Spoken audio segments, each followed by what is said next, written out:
नमस्कार साथीहरु, आजको यस भिडियोमा तपाईहरुलाई स्वागत छ। आजको यस भिडियो अन्तर्गत रहेर तपाईले चाहिँ यो मैले दाढी काट्ने कपाल काट्ने भने पनि यस मेसिनलाई चाहिँ मैले आज चाहिँ कसरी रिपेयर गर्न सकिन्छ, यसको 1 लेभल 2 लेभलबाट भने चाहिँ सब ठीक छ के। जस्तै हजुरलाई मैले देखाउन चाहन्छु, 1 लेभल 2 लेभल मिलाउने चाहिँ सब ठीक छ। तर यसको के प्रब्लम छ भन्दाखेरि यो स्विच देख्न सक्नुहुन्छ, जस्तै यो अन अफ गर्ने स्विच चाहिँ खराब भएको छ। यसलाई कसरी रिपेयर गर्न सकिन्छ, यसको फुत्केको पनि हुन सक्छ, भाँचेको पनि हुन सक्छ। यसलाई कसरी सही तरिकाले रिपेयर गर्न सकिन्छ, आजको टपिक चाहिँ यस टपिकमा रहेको छ। यसको चार्जिङ हुन्छ तर सबै कुरा हुन्छ, तर यसको सिर्फ यो स्विचले काम गर्दैन। आज चाहिँ यसलाई मैले खोलेर कसरी रिपेयर गर्न सकिन्छ सबै कुरा भिडियो मार्फत बताउने छु, त्यसैले भिडियो अन्तिमसम्म हेरिदिनुहोस्। र साथीहरु, भिडियोलाई धेरै लामो नगराउँदै भिडियोलाई सुरु गरौँ। यसको प्रब्लमको बारेमा त तपाईलाई मैले बताइसकेको छु, त्यही पनि एकपालि हेर्न सक्नुहुनेछ। यसको प्रब्लम के छ भन्दा यसको 1 2 चाहिँ यसरी मजाले चल्छ भने यसको यो स्विच चाहिँ देख्न सक्नुहुन्छ यस्तो रहेको छ कि। जस्तै स्विच चाहिँ यस्तो फुत्त निस्किन्छ, यसले केही काम गरेको छैन। यसलाई हामीले सबभन्दा पहिला त खोल्छौँ, अन्त खोलिसकेपछि हामीले चेक गर्छौँ। जस्तै देख्न सक्नुहुन्छ यो बिग्रेछ। यसलाई हामी अब सबभन्दा पहिला त यसको स्क्रुहरू खोल्छौँ, त्यसपछि देखिन्छ कि यसको भित्र के प्रब्लम छ भन्ने हजुरलाई मैले देखाउन चाहन्छु।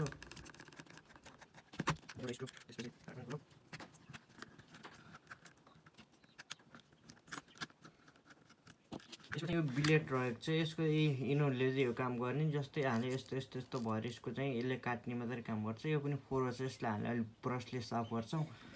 त्यसपछि यसको चाहिँ यहाँ एउटा मोटर रहेको छ, यस्तो प्रकारको रहेको छ। अब यसको हामीले अगाडिपट्टिको भागलाई पनि निकाल्छौँ। जस्तै यसको अगाडिपट्टिको भाग यसरी निस्किन्छ। त्यसपछि यहाँ एउटा मोटर रहेको छ, देख्न सक्नुहुन्छ।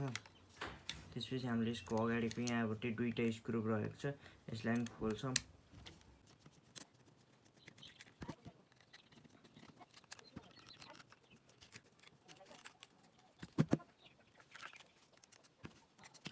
यसको सबै स्क्रू खुलिसकेको छ। अब हामीले यसलाई अगाडि पछाडिबाट यसको ढक्कन निकाल्छ। यसको ढक्कन निकाल्न नि हामीले के गर्न सक्छ भन्दा यसरी खोल्न नि सकिन्छ, हैन भने यहाँबाट हजुरले देख्न सक्नुहुन्छ खुलिसकेको छ, झन्डा भाँचिएन। हजुरले चाहिँ यस्तो गल्ती नगर्नुहोस्। यो चाहिँ यसरी निस्किसकेको छ। यसको स्विच बिग्रेको छ, चाहिँ के बिग्रेछ भन्दाखेरि यसको यो बिग्रेछ। यसको यस्तो सबभन्दा पहिला त हामीले यसलाई टच गरेर चेक गर्छौँ कि यो पिसिबी बोर्ड चाहिँ बिग्रेछ छैन भनेर चेक गर्न चाहिँ यसलाई सर्ट गर्दा बित्तिकै यो रिग्यो भने चाहिँ जस्तै हामीले यसबाटै चेक गर्न सकिन्छ। चिम्टी सजिलोसँग चेक गर्न सकिन्छ कि यसको मोटर बिग्रेछ, चलिसकेको छ।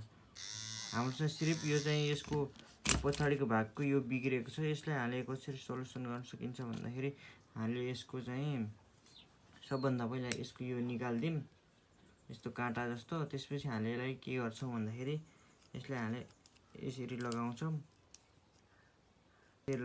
यसरी लगाइसकेपछि यहाँ माथि यो पुवाल सिधा लगाएर आउँछौँ र यसलाई सिधा हेरेर कतापट्टि छ त्यसलाई हामीले यस्तो गराइदिएर यहाँ पछाडि लक जस्तो रहेको छ। यहाँ हजुरलाई मैले देखाउन चाहन्छु, यहाँ लक जस्तो रहेको छ। हामीले यसलाई यहाँ दबाइसकेपछि गइसकेपछि अहिले भइसकेको छ। हजुरलाई मैले देखाउन चाहन्छु, यो यसो गर्दा पनि झरेको छैन। यो स्विचले काम गर्ने छ। यति भइसकेपछि यो रिपेयर भइसकेको छ साथीहरु। जस्तै तपाईलाई मैले यसको ढक्कन कभर लगाएर देखाउन चाहन्छु। सबभन्दा पहिला त्यसको मैले देख्न सक्नुहुनेछ एउटा एलइडी बल्ब रहेको छ, जुन चाहिँ हाम्रो यो चार्जिङ गर्दा बल्छ। एउटा चाहिँ डाइभर्ट रहेको छ, त्यसपछि यो चाहिँ रेजिस्टेन्स रहेको छ। यो एउटा एलइडी बल्ब रेजिस्टेन्स डाइभर्ट रहेको छ, र यसको चाहिँ यहाँ तलपट्टि ब्याट्री रहेको छ। त्यस्तै गरेर यो मोटर रहेको छ। अब यसलाई हामीले यो बनिसकेको छ कि यसलाई हामीले कभर लगाइदिन्छ। कभर चाहिँ हजुरले यसरी जसरी लगाउन सक्नुहुन्छ। स्विच चाहिँ भइसकेको छ, यो देख्न सक्नुहुन्छ। यो मोटर रिगिसकेको छ, मेसिन चाहिँ रिगिसकेको छ साथीहरु। आवाज सुन्न पनि सक्नुहुनेछ। यो 1 लेभल 2 लेभल गराउने यो चाहिँ यो देख्न सक्नुहुनेछ। त्यस्तै गरेर यो चाहिँ मेसिनको यो चाहिँ इन्डिकेटर बल्छ यहाँ चार्जिङ गर्यौं भने। अब यसलाई हामीले सबभन्दा पहिला त यहाँ र यहाँको स्क्रू लगाउँछौँ। स्क्रू चाहिँ यहाँ हामीले सजिलोसँग लगाउन सकिन्छ। हजुरले स्क्रू लगाएको चाहिँ भिडियो स्किप गर्न सक्नुहुनेछ।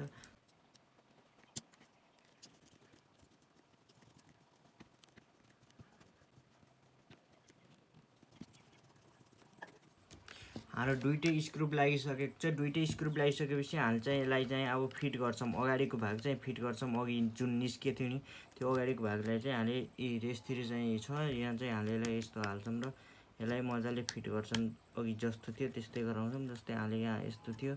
अब यसले हामीले के गर्छौँ भन्दाखेरि पहिला हजुरले के गर्न सक्नुहुनेछ भन्दा यो भागलाई यसो गर्नुहोस्, त्यसपछि यस्तै दबाउनुहोस्, त्यसपछि यो फिट हुनेछ। त्यस्तै गरेर अब हामीले यसलाई यसको पालो आयो। अब यसलाई हामीले कसरी फिट गर्न सकिन्छ भन्दाखेरि हामीले यसलाई चाहिँ यसो गर्छौँ, यसरी लगाउँछौँ, यसलाई यो मुनि पार्छौँ। जस्तै यसलाई यो मुनि पार्छौँ। पारिसकेपछि हामीले के गर्छौँ भन्दाखेरि यस्तो समात्छौँ। समातिसकेपछि हामीले यसलाई यस्तो गराएर तल हालिदिन्छौँ। त्यसपछि हामीले यसलाई यसो गराएर तल हालिदिन्छौँ। त्यसपछि यो चाहिँ आफ्नो ठाउँमा जान्छ। आफ्नो ठाउँमा गइसकेपछि हामीले यसलाई के गर्छौँ भन्दाखेरि यहाँपट्टि हामीले स्क्रुप लगाइदिन्छौँ। जुन चाहिँ आफ्नो ठाउँमा गइसकेपछि हामीले के गर्छौँ भन्दाखेरि त्यो अघिको चाहिँ यसमा र यसमा आउँछ। त्यसपछि हामीले के गर्छौँ भन्दाखेरि यो छ नि यसलाई हामीले च्याप्प समातेर यो माथि ट्याक्क राख्छौँ र यहाँ स्क्रुप लगाइसकेपछि यो आफ्नो ठाउँमा जान्छ। जस्तै हाम्रो यसै गरिसकेपछि हामीले यहाँ र यहाँ स्क्रुप लगाइदिन्छौँ। जस्तै हामीले यसमा यो स्क्रुप लगाइदिउँ। सबभन्दा पहिला त हामीले सुरुमा एउटा स्क्रुप लगाउनुहोस्, सजिलोले कस्दिन्छौँ। अब यसरी स्क्रुप कस्छौँ। स्क्रुप कस्न निकै सजिलो रहेको छ।